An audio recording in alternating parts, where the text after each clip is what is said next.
তাহলে আল্লাহর ওলিদের এইসব পাড়াগুনিতে কত লক্ষ ছিল, কত লক্ষ ছিল, কত দোয়া ছিল, যে বাড়ির মেয়েগুলো পর্যন্ত কোরআন শরীফ তিলাওয়াত, ফজিলতের রাত, ফজিলতের দিনগুলো, নামাজ পড়া, রোজা রাখা, এইগুলো সব বাড়ি বাড়িতে ছিল না, ছিল নি? এখন আছে কিছু, অল্প কিছু, অল্প আছে, নেই নয়, আছে, কম কম। আমার মা ছাত্রদের ভালো মতো নাস্তা করাবি, ওদের ঘর নিয়ে এক খতম দু খতম কোরআন শরীফ পড়িয়ে নিবি। কেন? কোরআন শরীফ তেলাওয়াত করে যে দোয়া করা হয়, ওই দোয়া আল্লাহ পাকের দরবারে কবুল হয়ে যায়। করবি? আমি বাপ হিসাবে বলে গেলাম, যদি করিস আমি তোর জন্য কবর থেকেও দোয়া করব। আল্লাহর নিয়ামতে শকর করে বলছি বাবা, আমার নিজের বাড়িতে বছরে 7টা 8টা মিলাদ দিই, খাস মিলাদ, খাস মিলাদ। ছোট হুজুর কেবলা ইন্তেকাল করেছেন 39 বছর হয়ে গেল, 39 বছর পার হয়ে গেল দেখ দেখ করে করে। আমরা ছোটবেলায় ওই খড়কি মাসে পড়তাম, খড়কি মাদ্রাসা গো, দত্তপুকুর আছে না, ওই দত্তের ভিতরে মাছ আছে, খড়কি মাছ। ছোট হুজুর আমাদের রেখে গেছে মাসে।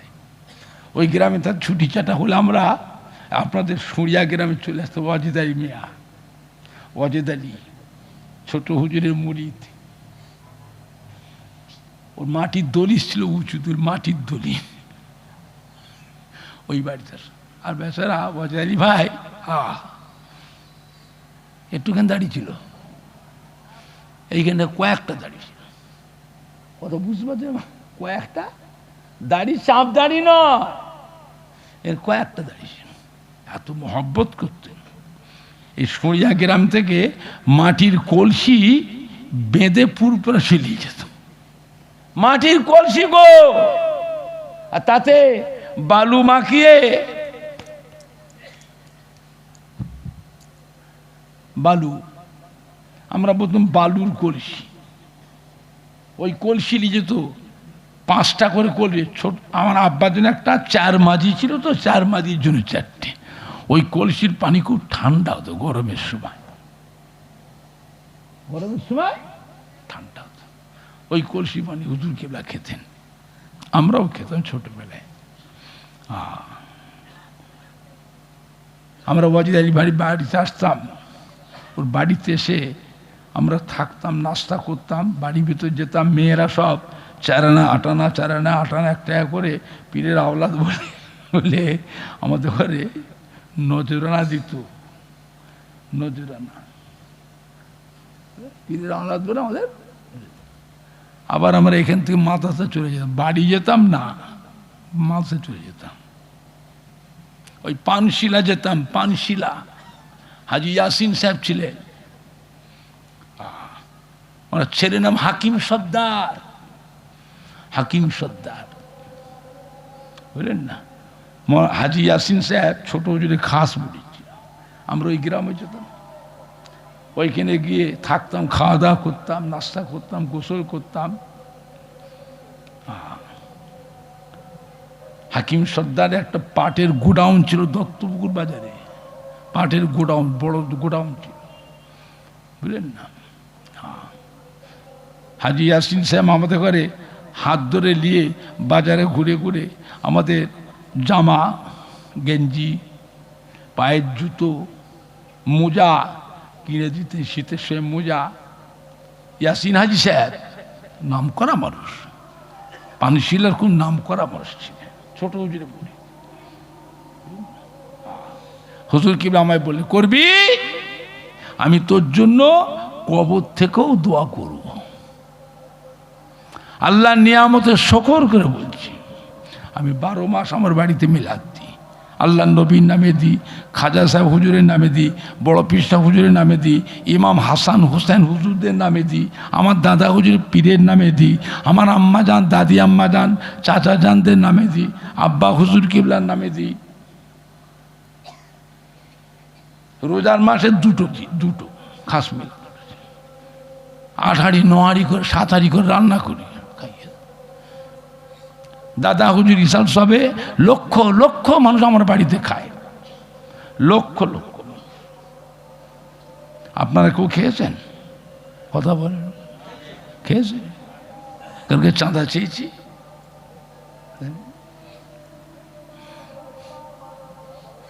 না ইসাল সাহেব গিয়েছেন ওইখানে নাম খাবার কাতারে বসিয়ে দিয়ে রুমাল দিয়ে দেন না বাবা, দেন না বাবা, দেন না বাবা, চাঁদা তুলি। তাহলে এত পয়সা পাই কোথায়? ওই আপনারা দেন, মোসাফা করে দেন। ইসাল সাহেবের সময় মুড়িদানটাও মোসাফা করে করে দেয় না, দেয়নি? কথা বলে না, নজরে না দেখেন না, চোখে দেখেন না, মানুষ টাকা নিয়ে লাইন দিয়ে দাঁড়িয়ে থাকে। এটা কি? এটা আমার দাদা হুজুরের পীরের দোয়া। দাদা হুজুরের পীর দাদা হুজুরের নামে 1 টাকা দিয়েছে হাতে, চাঁদির টাকা, আগের জামানার রূপোর টাকা। সেই টাকাটা এখনো আছে, এখনো আছে। দাদা হুজুরের পীর দিয়ে যাও, বাকার খাবার খাবে, লাও। না হুজুর, কেন নেবে না? না, আমি কোনোদিন পীরের সম্মান দিতে পারিনি। আমার পীর, কোনোদিন পীরের হাতে 8 আনা পয়সা 4 আনা পয়সা পীরকে নজনা দিয়েছি, তা দিতে পারিনি, গরিব।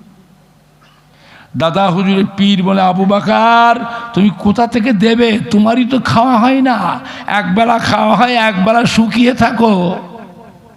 আমি জানি না আবু বাকার, তুমি গরিবের ছেলে, তুমি গরিবের ছেলে। আমার দাদা হুজুরের আব্বা ছিল হাজি মোহসেনিয়া মাদ্রাসার বাবুচ্চি ছিল, বাবুচ্চি, হুগলি হাজি মোহসেনিয়া মাদ্রাসার বাবুচ্চি। বাবুচ্চি করতে ছাত্রদের রান্না করে খাওয়াতে। মাইনে 5 টাকা, মাসে 5 টাকা মাইনে, বছরে 60 টাকা। তুই কোথা পাবে? আমায় দেবে? তোমার মা তোমাকে খুব কষ্ট করে, তোমার আব্বা ছোট্টবেলায় মারা গেছে, আবু বাকার তোমার মা খুব কষ্ট করে মানুষ করে। ধরো পীর কেবলা হাতে টাকাটাতে ধরেছিলেন ওপরে, আল্লাহ আমার আবু বাকার গরিবের ছেলে, আমি সুফি ফাতে আলী ওয়াইসি আমার আবু বাকারের হাতে 1টা টাকা দিয়েছি। আল্লাহ এই টাকা যেন আমার আবু বাকারের হাত থেকে ছেড়ে না যায়। দাদা হুজুর পীর দোয়া করেছে। দাদা হুজুর বলে পীর বলেছে, আবু বাকার তুমি দাওয়াত করবে না? সব তোমার পীর ভাইয়ের আমায় দাওয়াত করে করে নিয়ে যায়। আমি মুরিদানদের বাড়ি যাই, কত ভালো মন্দ খাওয়ায়, আমার খেদমত করে, আর তুমি করবে না দাওয়াত? দাদা হুজুর দাঁড়িয়ে দাঁড়িয়ে কেঁদেছিলে। পীর বলেছে, এখনকার ছেলেগুলো তো পীরের সম্মান বোঝে না বাবা। মুরব্বী যারা আছে, মুরব্বী তো সব কমেই গেছে, মুরব্বী কমে গেছে, বলেন না? এই আড়খালির হাই সাহেব ছিলেন ছোট হুজুরের খাস মানুষ, ইসলাম মৌলানা সাহেব ছিলেন ছোট হুজুরের খাস মানুষ। ইসলাম মৌলানা সাহেব ছিলেন না? হ্যাঁ, সব চলে গেল বাবা, সব চলে গেছে। আমরা ছোটবেলা থেকে হুজুর কেলার সাথে অনেকদিন ঘুরেছি, তো আমরা কিছু জানি। হুজুরে কোন গ্রামে কোথায় কে কিরাম মহব্বতে মানুষেরা আমরা জানি, আমাদের ছেলে ভাইপোরা ওরা জানে না, বুঝলেন? দাদা হুজুর ইসার সবে লক্ষ লক্ষ মানুষ খায়। ছোট হুজুর বস্তা বস্তা টাকা দিয়ে যাননি, 30 বিঘে 20 বিঘে করে জমিও দিয়ে যায়নি। ছোট হুজুরের সংসারটা ছোট না বড়? বড় সংসার, অনেক বড় সংসার, বুঝলেন না? ছোট হুজুর কেবলা আমাদের 1.5 বিঘে জমি দিয়েছে, চাষের জমি 1.5 বিঘে, পুকুরের অংশ 1 পয়সা, 1 পয়সা। আর ঘর করার জন্য, ভিটে করার জন্য 4 কাঠা 5 কাঠা ভিটের জায়গা। খালি বললেন, বাবা যা জীবনে করেছিলাম সেগুলো তো দেখো সব ভাগ করেই দিয়ে দিলাম। আমি কবরে নিয়ে যাই, কিছুটা জায়গা মাদ্রাসায় দিলেন, কিছু মসজিদে দিলেন, কিছু ঈশা সবের জন্য দিলেন। 5 বিঘে জমি দিয়ে দিলেন। এটা দাবি রাখিস নি তোরা, আমার আখেরাত আছে বাবা। এটা মসজিদে দিলাম, মসজিদে, এটা মাদ্রাসায়, এটা তো দাদুর ঈশা সাহেব মেহমানরা খাবে তার জন্য দিলাম। তো 5 বিঘে জমি এ 3 জায়গায় ভাগ করবে। এটাতে দাবি রাখিনি, তোদের যা দিয়েছি খুশি হ। আমি বাপ তোদের জন্য দোয়া করব, আল্লাহ পাক এতে বরকত দেবে। আল্লাহ নিয়ামতের শকর। ওমর সিদ্দিকীর বাড়িতে কোনো জিনিসের অভাব নেই, অভাব জিনিসটা আমার বাড়িতে নেই।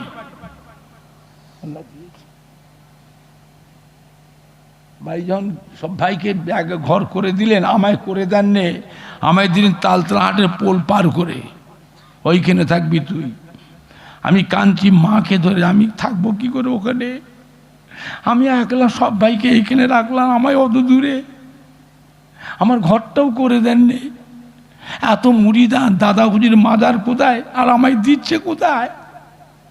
আমার কাছে কোনো মুড়িদান যাবে না। হুজুর কিলা পিছনে পিছনে এসে আমার আম্মাজানকে বকলেন, তোমার ছেলে তোমার কাছে কাঁদছে, আমার নয়, তোমার একলা। ওকে কি আমি পানিতে ফেলে দিচ্ছি না জঙ্গলে ফেলে দিচ্ছি?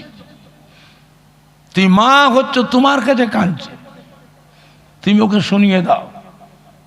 তোর আব্বা যে নিয়ত করেছে নিয়ত পাল্টাবে না। তখন এই বুঝলুম বাপ মা দুজনে একমত হতে চাই। ছেলে যদি মায়ের দিকে চলে যায় বাপটা বিপদে পড়ে যাবে, আর ছেলে যদি বাপের দিকে যায় মা বিপদে পড়বে। কথা বুঝতে পারছেন না পারছেন? আমার আম্মাজানকে বকলেন, বকে বললেন, তুই মা হচ্ছ, তোমার কাছে কাঁদছে, ওকে শুনিয়ে দাও। ওর আব্বা যে নিয়ত করেছে নিয়ত পাল্টাবে না, ওকে কাঁদতে মানা করো। ও দাদু আমাকে যে দোয়া করেছিল সেই দোয়া থেকে ওকে দোয়া করছি। আমি তখন কাঁদছি আর মনে মনে পড়েছেন আলহামদুলিল্লাহ। এই আওয়াজটা উনি শুনতে পেয়েছেন। কি বললি? না আমি কিছু বলিনি, জানি মারবে, রাগী মানুষ তো। কি বলেছিস? না আমি কিছু বলিনি। হ্যাঁ বলেছিস, বল কি বলেছিস? না আমি কিছু। গাল দিয়েছিস? আমায় গাল পারলি? গাল পারলেন না, আমি গাল পারতে কি বলেছি বল? তুই যেটা বলেছিস আমি শুনেছি, তুই ভাবছিস কি রে আল্লাহ কান দিয়েছে, আমি শুনেছি। ওইটা আর একবার তোর মুখে শুনবো, তুই বল। আমি তোর আব্বা আমি গাল পারিনি। না তুই বলেছি একটা কথা, একটা কথা বলেছিস, ওইটা আবার বল। আমি তোমার আব্বা আমি গাল পারিনি, আমি সেটা বলছি, যা বলেছি সেটা বল। না আমি আলহামদুলিল্লাহ বলেছি। যাও যাও, তুই যেখানেই থাকবে তোর দাদুর মুড়িদের ছেলেরা তোমাকে খুঁজে নেবে, যা। আল্লাহ শকর, ওমর সিদ্দিকী অত দূরে থাকি, দাদা হুজুরের মাজার থেকে অনেক দূরে থাকি।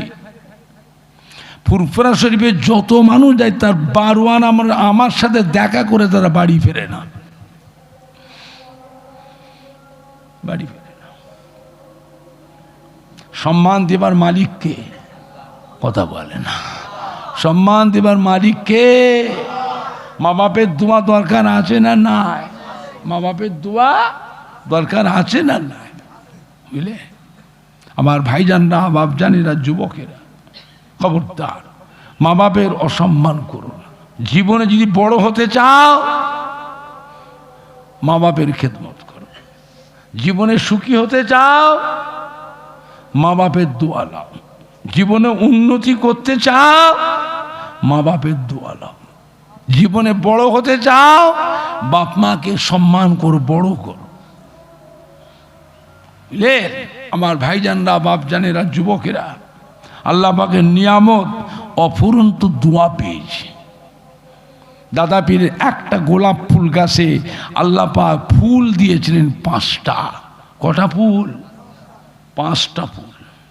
এক একটা ফুলে আল্লাহ পাক এক এক রকমের খুশবু দিয়েছে। যেটা কি ধরবে তার কাছ থেকে নিয়ামত পাবেন। জোরে বলবেন না? আর একটু জোরে বলা যাবে না? একবার দুরূদ শরীফ আল্লাহুম্মা। পানি দেন তো। এটা কি দিয়েছে? হ্যাঁ, কি দিয়েছে?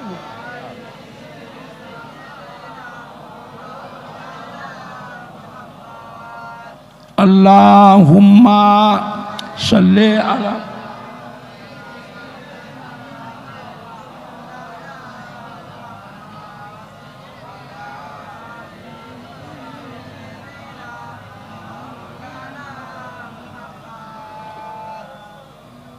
कलमा ला इलाहा इल्लल्लाह।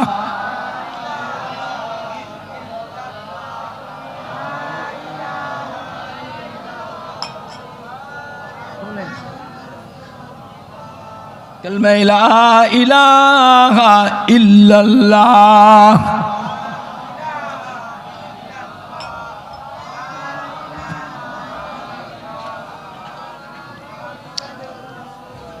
আল্লাহুম্মা সাল্লি আলা। কি গো দিয়েছে? হ্যাঁ,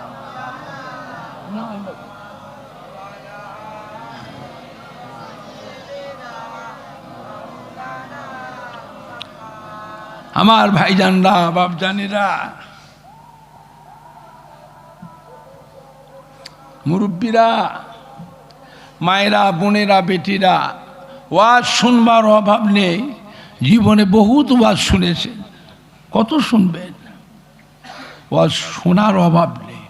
অভাব যেটা আছে আমাদের কাছে সেটা আছেই। সেটা হলো একমাত্র আমল। আমল ভালো হন, ত্রুটি বিচ্ছেদের সংশোধন হন, নিজেকে নিজে ভালো হবার চেষ্টা করে, মনে মনে প্রতিজ্ঞা করুন ভালো কবে হবে। ও শোনার অভাব নেই, বুঝলে? মদিনার মসজিদে নববী শরীফে আল্লাহ নবী আসরে নামাজের পর ওয়াজ করছেন। তামাম সাহাবায়ে কেরাম গণেরা আল্লাহ নবীর চতুর্পাশে গোল করে ঘিরে বসে হুজুরে জবান মোবারকের ওয়াজ শুনছেন। মদিনার মসজিদে নববী শরীফের বারান্দায় একজন সাহাবা বসে বসে ঝরঝর ঝরঝর করে কাঁদছেন। ওয়াজ করতে করতে আল্লাহ নবী লক্ষ্য পড়ে গেল। জিজ্ঞাসা করে, বাবা কাঁদছেন কেন? ও আমার সাহাবা, কি হয়েছে বাবা? একা বসে বারান্দায় অত কাঁদছেন কেন বাবা? এদিকে উঠে আসেন। সাহাবাজুর উঠে এসে মদিনার মসজিদে নববী শরীফের ভিতরে আল্লাহ নবী পেছনে গিয়ে বসলেন। মাথা ড্যাট করে ঝরঝর ঝরঝর করে কাঁদছেন। আল্লাহ নবী জিজ্ঞাসা করছেন, কোন কথার উত্তর দিচ্ছেন না, ঝরঝর ঝরঝর করে কাঁদছেন। নবী আমার জিজ্ঞাসা করে, বাবা বাড়িতে কোনো অশান্তি করে এসেছ? ছেলে মেয়ের সাথে, বিবির সাথে ঝগড়া করে পালিয়ে এসেছ? মদিনা মসজিদে নববী বারান্দায় বসে ছেলে মেয়ের মায়ায়, বিবির মায়ায় বসে বসে কাঁদছ, লজ্জার খাতির আর বাড়ি যেতে পারছ না, সেই জন্য বসে বসে কাঁদছিলে। সাহাবা বলে, ইয়া রাসূলুল্লাহ, ইয়া হাবিবাল্লাহ, বিয়াদি মাফ করুন, আমি আমার সংসারী ব্যাপারে ছেলে মেয়ে বিবির জন্য কাঁদি নাই। আমি আপনার জন্য নগণ্য গরিব সাহাবা, আমি আপনার নগণ্য গরিব সাহাবা। মনটা আমার চায় সব সময় হুজুর আপনার চাঁদ মুখের পানে চেয়ে থাকি।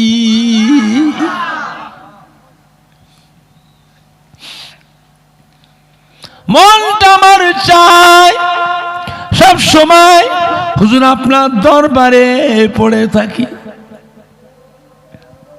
মনটা আমার চায় সব সময় হুজুর আপনার কাছে বসে আপনার একটু সেবা যত্ন, একটু খেদমত করি। ইয়া রাসূলুল্লাহ, ইয়া হাবিবাল্লাহ, হুজুর আপনি যখন আমাকে দেখতে পান আর আমায় থাকতে দেন না, আমাকে ডেকে বাড়ি বাড়ি যাও, বাড়ি যাও, বাড়ি যাও, সব সময় এখানে পড়ে থাকো, সংসারের কাজ নাই, তো বাড়িতে ছেলে মেয়ে নাই, বউ নাই, এখানেই বসে থাকো, চলবে? ওঠো, বাড়ি যাও। সাহাবা যে কেন কাঁদে, সে কার দিওয়ানা, এটা আমার নবী পাক জানতেন না? জানতেন না, কথা বলে না। সব সাহাবা এক, এই সাহাবাদের ভিতরেও আল্লাহ নবীর খাস মোহাব্বতি কিছু ছিল না? ছিল নি? সবাই এক। সুরিয়া গ্রামে এতগুলি মানুষ বসে আছেন, সবাই বিরিয়ানি খেতে এসছে, ঘরে ভাত নাই, আরে আছে না? না, সবাই নিয়ে এসছে না, কিছু মানুষ খাস নিয়ে এসছে, একটু দোয়াতে সামিল হব, কিছু মানুষ আছে একটু ওয়াজ শুনবো, দুটো ভালো কথা শুনে এটা আমল করব। কিছু মানুষ আছে ফুরফুরা শরীফ থেকে ছোট দাদা পীরের আওলাদ, ছোট হুজুর কিবলার সন্তান এসছে, তার সঙ্গে একটু দেখা সাক্ষাৎ করব, মোসাবা করব। এরম মহব্বতের কিছু আছে না? না, পীরের আওলাদ। নবী জানতেন না সব সাহাবা কি এক? সাহাবার ভিতরেও কিছু খাস মহব্বতী ছিল না? ছিল নি? ধমক দিচ্ছেন কেন? নবী চেনেন তারপরও ধমক দিচ্ছেন কেন? এই ধমক দেওয়াটা হলো আল্লাহ পাকের হুকুম। হাবিব জমিয়ে রাখবেন না, ওদের সংসার আছে, বাড়িতে ছেলে মেয়ে বউ আছে, বাড়িতে ছেলে মেয়ে আছে, বউ আছে। বাড়ির গার্জেন যদি আপনার দরবারে সপ্তাহ পর সপ্তাহ বসে থাকে, সংসারটা চলবে? ছেলে মেয়েগুলো খাবে কি? ওর বউটা কিভাবে সংসারটা মেনটেনেন্স করছে? একবার পাঠান দেখে আসুক, ও আবার আসবে, কিন্তু আপনার দরবারে উঠে যাবে। এই উঠে যাবার ক্ষমতা নাই। আমি আল্লাহ পাক আপনাকে এমন নিয়ামত করেছি, আপনার নূরের চাঁদ মুখটা এক নজর দেখবে, দুনিয়ার সব কথাটা ভুলে যাবে। জোরে বলবেন না? আর একটু জোরে বলা যাবে না? কে ভালোবাসে, কাকে ভালোবাসে কেউ জানবে না। যে ভালোবাসে, যাকে ভালোবাসে, এছাড়া এর মাঝে অন্য কেউ ঢুকতে পারবে না, কেউ ঢুকতে পারবে না। এটা খুব খাস জিনিস, মিলে। ইয়া রাসূলুল্লাহ, ইয়া হাবিবাল্লাহ, আপনি যখন আমাকে দেখতে পান আর আমায় থাকতে দেন না, আমাকে ডেকে বাড়ি পাঠিয়ে দেন, আমি আপনার বেয়াদবি করতে পারি না, হুকুমের বেয়াদবি আমি করতে পারি না। আপনার হুকুমে বাড়ি যায়, বাড়ি যাবার সময় আমার অন্তরের মধ্যে একটা জ্বলন শুরু হয়ে যায়, আপনার দিদারে জ্বলন। নূরের চাঁদ মুখটা দেখবা জ্বলন শুরু হয়ে যায়, জ্বলে জ্বলে জ্বলে জ্বলে বাড়িতে যায়। বাড়ি থেকে কাজ কাম করি, সংসার দেখাশোনা করি, ছেলে মেয়ে বিবি বাচ্চাদের তত্ত্বাবধান করি। ইয়া রাসূলুল্লাহ, ইয়া হাবিবাল্লাহ, আমার অন্তরে জ্বলন যখন বেশি হয়ে যায়, আমাকে আর কাজ কাম ভালো লাগে না, সংসার আর ভালো লাগে না, ছেলে মেয়ে আমায় ভালো লাগে না, বিবি আমায় ভালো লাগে না, ভালো লাগে শুধু আপনার নূরের চাঁদ মুখটা এক নজর দেখতে।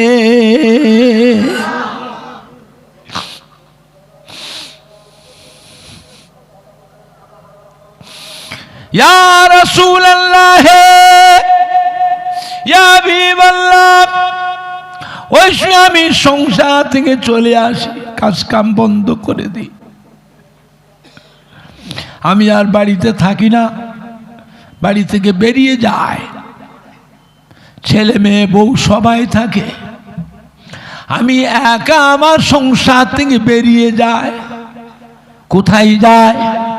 কার কাছে যায়? ছেলে মেয়ের কাছে, বিবির কাছে বলে আসি না। কোথায় যাও? বলে আসি। দেখেছেন, সব ঘরে থাকে, আমি একা বেরিয়ে যাই। বুঝলেন বাবা? হ্যাঁ,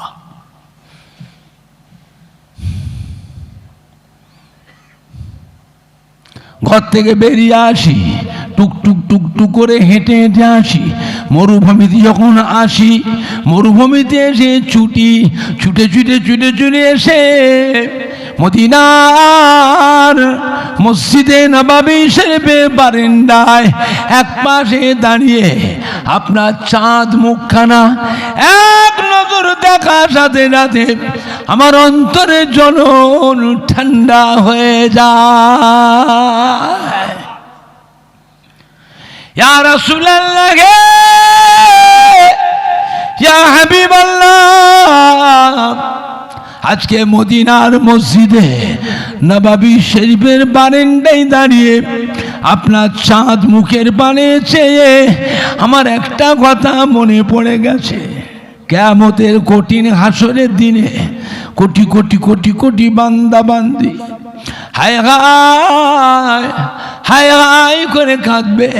সেই দিন আল্লাহ পাক আপনাকে একা আর শাসিমের ছায়াতে উঠিয়ে নেবেন।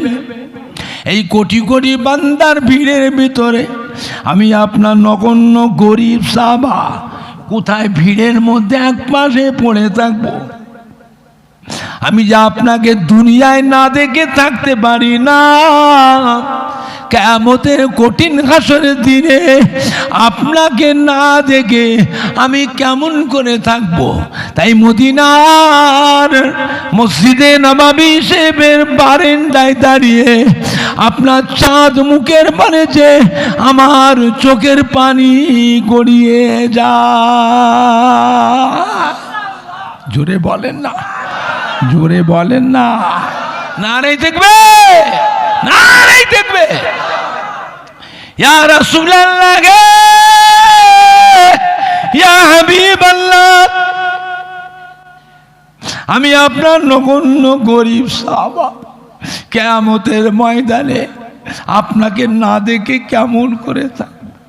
তাই মদিনা মসজিদে নববী বারান্দায় দাঁড়িয়ে আপনার চাঁদ মুখের বানেছে আমার চোখের পানি গড়িয়ে যায়।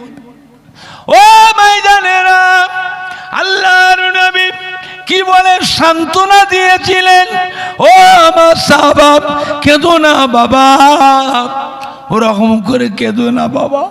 আমি রাসূলুল্লাহ সাল্লাল্লাহু আলাইহি ওয়াসাল্লাম বলে দিচ্ছি, যে ব্যক্তি আমায় খাঁটি মোহাব্বত করবে, সচ্চা মোহাব্বত করবে, সত্যিকারের ভালোবাসবে, আমি আর আমার ওই মোহাব্বতের সাহাবা, আমি আর আমার ওই মোহাব্বতের উম্মতি আল্লাহ বেহেশতের ভিতরে এক জায়গায় পাশাপাশি থাকবো। জোরে বলেন না, জোরে বলেন না, নারে দেখবে, নারে দেখবে। কার মুখের দিকে চেয়ে আছে? কদিন বাঁচবে বাবা? কদিন বাঁচবে? কার মুখে দিয়েছে? দুনিয়াদারি করছেন, করেন, কারবার আছে, ব্যবসা আছে, চাকরি আছে, চাষাবাদ আছে, আনাজ ব্যবসা, সবজি ব্যবসা, হাড়ির ব্যবসা, দড়ির ব্যবসা, ঢাড্ডা দিয়েছ, ডাবের ব্যবসা, ফেরি করেন, দেশে বিদেশে যান, লেবারের কাজ করে। বাবা সংসার আছে, ছেলে মেয়ে বউ আছে, এগুলো দুনিয়াবি মুআমেলা। দুনিয়া জিন্দেগির আল্লাহ পাক একটা একটা কানুন করে দিয়েছে। সব সময় হৃদয়ে হৃদয়ে, কলবে কলবে আল্লাহর কাবা ঘরের দরওয়াজা, আল্লাহর হাবিবের রওজা মোবারকের দিকে সব সময় চেয়ে। এটা মনের ব্যাপার, হৃদয়ের ব্যাপার, কলবের ব্যাপার। কে কাকে ভালোবাসে, সে কার পাগল, কার দিওয়ানা, দুনিয়ার কেউ জানবে না। যে ভালোবাসে, যাকে ভালোবাসে, সে ছাড়া এর মাঝখানে কেউ ঢুকতে পারবে না। এই জন্যই তো আল্লাহর ওলিদের কাছে বসা ওঠা করলে অনেক কিছু নিয়ামত পাওয়া যায়। আল্লাহর ওলিরা যাকে ভালোবেসে নেবে, আউলিয়া কেরাম হাক্কানি পীরে কামেল যাকে ভালোবেসে নেবে, বাবা তাকে ডেকে কানে কানে ফুসফুস করে কয়েকটা সবক দিয়ে দেয়। এ বাবা, ইশাবাদ, ফজরবাদ, আল্লাহ নবীর উপরে 100 বার দুরূদ শরীফ পড়বে। ফজরবাদ 100 বার দুরূদ শরীফ, ইশাবাদ 100 বার দুরূদ শরীফ, মাগরিববাদ 100 বার কলেমা শরীফে জিকির করবে। 5টা করবেন সব সময়, শ্বাস প্রশ্বাসের সঙ্গে। এই জন্যই তো আল্লাহর ওলিদের ঘুমটাও হলো ইবাদত। ঘুমটা ইবাদত। 5 বোঝেন? শ্বাস প্রশ্বাসের সঙ্গে সবসময় নিঃশ্বাসটা ভেতরে ঢুকছে, নিঃশ্বাস বাইরে বেরোচ্ছে। এটাকে নিজে ইচ্ছা করে করছেন, এটা আল্লাহর হুকুম। কথা বলে না। চোখের পাপড়িটা লড়ছে নিজের ইচ্ছায়, কথা বলে না, নিজের ইচ্ছায়, এটা আল্লাহর হুকুম। শ্বাসটা ভেতরে ঢুকবে, তাতে থাকবে আল্লাহ। হাওয়াটা বেরোবে, তাতে থাকবে হু। নিঃশ্বাস ভেতরে ঢুকবে সূক্ষ্মভাবে, জিভ লড়বে না, ঠোঁট লড়বে না, আওয়াজ হবে না, শরীরে কোনো ঝাঁকি প্রেশারও হবে না। ভেতরে নিঃশ্বাস ঢুকবে, তাতে থাকবে আল্লাহ। হাওয়াটা বেরোবে, তাতে থাকবে হু। দেখেন তো আপনাদের হয় কিনা? খুব সূক্ষ্মভাবে খেয়ালের সঙ্গে নিঃশ্বাস ভেতরে ঢুকছে আল্লাহ, খেয়ালে। হাওয়া বেরোবে হু। জিভ লড়বে না, ঠোঁটও লড়বে না, আওয়াজও হবে না, শরীরে কোনো ঝাঁকি প্রেশারও হবে না। স্বাভাবিক নিঃশ্বাস যেমন ভেতরে ঢোকে বেরোয়, ভেতরে ঢুকবার সময় থেকে আল্লাহ, হাওয়াটা বেরোবার সময় খেয়ালের সঙ্গে হু।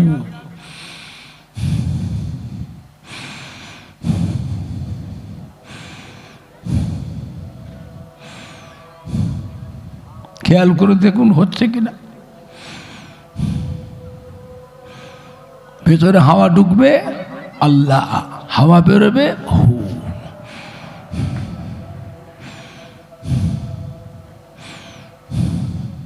খুব সূক্ষ্মভাবে খেয়াল করে দেখুন হচ্ছে কিনা। হ্যাঁ বাবা হচ্ছে, কথা বল, হচ্ছে। এদের হচ্ছে, আপনার হয় না কেন? কি গো, তোর মন কোন দিকে? মন কোন দিকে? খেয়াল করে, মরতে হবে, মরতে হবে। ভেতরে হাওয়া ঢুকবে আল্লাহ, হাওয়া বেরোবে হু।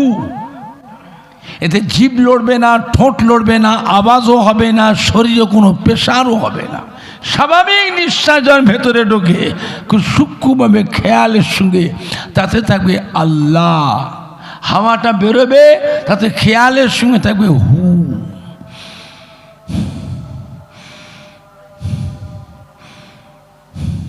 হচ্ছে, কথা বলে না। আপনার পাশের সাথে বসে কেউ জানতে পারছে? কেউ শুনতে পেয়েছে? কেউ? ফেরেশতা কেরামান কাতিবিন আছে না? নাই, শুনছে, শুনছে। এত সহজ নয়। ফেরেশতাও শুনতে পাবে না, কিন্তু ফেরেশতা শুনবার জন্য বলা হয়েছে নামাজ পড়বে একা যদি পড়ো, দোয়া পড়ো, সূরা পড়ো, তাশাহুদ পড়ো, দোয়ায় কুনুত পড়ো, যাই পড়ো, পড়বার সময় ফুস ফুস ফুস একটু শব্দ হালকা থাকবে। কেন? ফেরেশতারা শুনে নিয়ে লিখবে কি পড়ছো কি করছো। কথা বুঝতে পারছেন না? কিন্তু এইটা কোনো শব্দ হবে না, কেউ জানবে না, কোনো সাক্ষীও নাই। সাক্ষীকে কথা বলে না। ফেরেশতারা আল্লাহ কিয়ামতে আমার বান্দারা কি আমল করেছে হিসাব দাও, সব হিসাব দেবে। আর কিছু আছে বলে আল্লাহ তো আছে অনেক, জানছি না তো কে লিখলো, অত নেকি কি করে হলো, আমরা তো লিখিনি। অত নেকি কি করে হলো আমরা তো লিখিনি। আছে, অনেক আছে, নেকির পাহাড় হয়ে আছে। আল্লাহ বলে তোমাদের জানা থাকবে না, লিখতে হবে না, আমি আল্লাহ তার সাক্ষী। জোরে বলবেন না, সাক্ষী কে? সাক্ষী কে? আল্লাহ নিজেই সাক্ষী।